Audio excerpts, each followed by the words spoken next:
Mesdames et messieurs, bonjour, salut les amis, j'espère que vous allez bien, bienvenue à la chaîne Ibra Show TV YesYes Sport en français, tout simplement pour débriefer la liste de la Ligue des Champions, le tirage au sort de la Ligue des Champions 2021-2022. Donc on a tous vu les groupes qui sont sortis hier et franchement on a pas mal de matchs qui seront intéressants. Et donc on va tout d'abord commencer par le groupe A, le groupe de Paris Saint-Germain qui retrouve Manchester City, donc les deux clubs récemment on va dire devenus riches et qui posent pas mal de problèmes à tous les clubs d'Europe.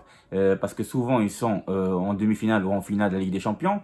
City a été en finale de la Ligue des Champions l'année dernière et qui a perdu contre Chelsea. Et le Paris Saint-Germain qui a été demi-finaliste l'année dernière et finaliste il y a 2 ans contre Bayern Munich quand ils ont perdu 1-0. Donc maintenant Paris a des nouveaux joueurs comme Lionel Messi et Achraf Hakimi qui sont très forts. Mais peut-être Mbappé va partir à Real Madrid. On va franchement suivre ce mercato-là. Et on ne sait pas encore qu'est-ce qui va se passer aujourd'hui. Et City, ils ont des très bons joueurs. Peut-être qu'ils sont à la recherche d'un attaquant aussi. Et pourquoi pas peut-être CR7 qui va débarquer à City. Donc ça aussi, on attend dans ces 3 jours qu'est-ce qui va se passer pendant le recrutement. Donc en tout cas, dans ce groupe-là, il y a FC Bruges et RB Leipzig, donc c'est un groupe qui est intéressant, mais je pense quand même que Paris Saint-Germain et City, ils vont jouer pour la première place dans ce groupe-là sans problème. Dans le groupe B, pour moi, qui est le groupe de la mort, parce qu'il y a que des grandes équipes, l'Atlético Madrid qui a gagné la Liga espagnole, qui sont très forts et qui sont capables de tout. Avec eux, il y a Liverpool qui sont très forts aussi. Sans parler de Porto et aussi du retour de Milan AC, le grand Milan AC, en Ligue des Champions et qui aura pas mal de bons joueurs comme Brahim Diaz ou Zlatan Ibrahimovic ou Benasser, etc. Il y a même Giroud qui joue en ce moment avec Milan AC. Donc on va voir qu'est-ce que va faire Milan AC en Ligue des Champions cette année-là. Le groupe C, donc pour moi qui est équilibré parce qu'il y a Sporting de Lisbonne avec Dortmund et l'Ajax Amsterdam. Et voilà, donc c'est eux les 3 qui sont pour moi favoris pour se qualifier après. Mais ça va se jouer pour moi entre Dortmund et l'Ajax Amsterdam pour la première place. Le groupe D, il y a des jolies équipes comme l'Inter de Milan, le Real Madrid et Shakhtar, plus une petite équipe qui s'appelle Sheriff. Mais pour moi, c'est surtout, ça va se jouer entre le Real Madrid et l'Inter Milan comme l'année dernière. Je pense pas qu'il y aura une surprise cette année-là et que l'Inter Milan va être disqualifié ou éliminé. Je pense plutôt que le Real et l'Inter vont jouer vraiment pour la première place. Le groupe E, là, on va voir les retrouvailles entre FC Barcelone et le Bayern Munich. Et la fameuse défaite de Barça 8-2 il y a 2 ans. Bah là, j'imagine que le Barça, ils vont essayer de se racheter, de faire une revanche contre Bayern. Et avec eux, il y a Benfica et une autre petite équipe. Mais je pense que Barça et Bayern sont capables d'aller très loin et de se qualifier et de jouer sur la première place. Le groupe F, il y a Villarreal, Manchester United, Atalanta de Bergame et Young Boys. Moi, je pense que ça va jouer entre Villarreal et Manchester United.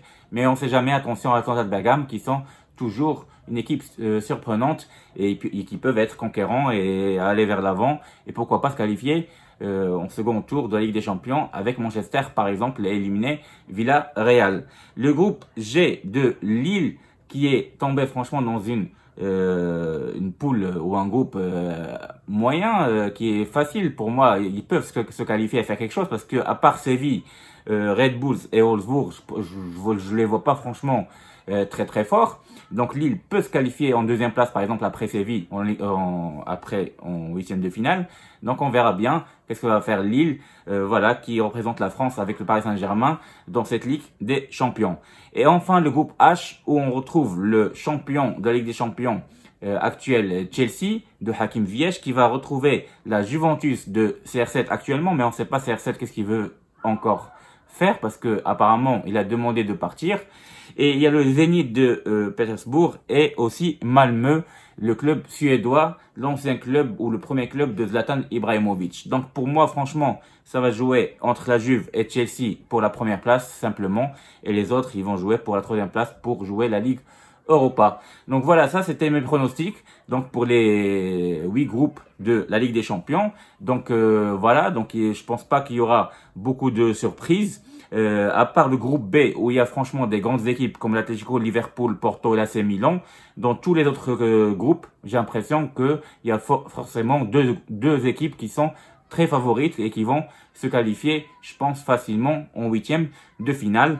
Voilà, parce que le tirage au sort était clément.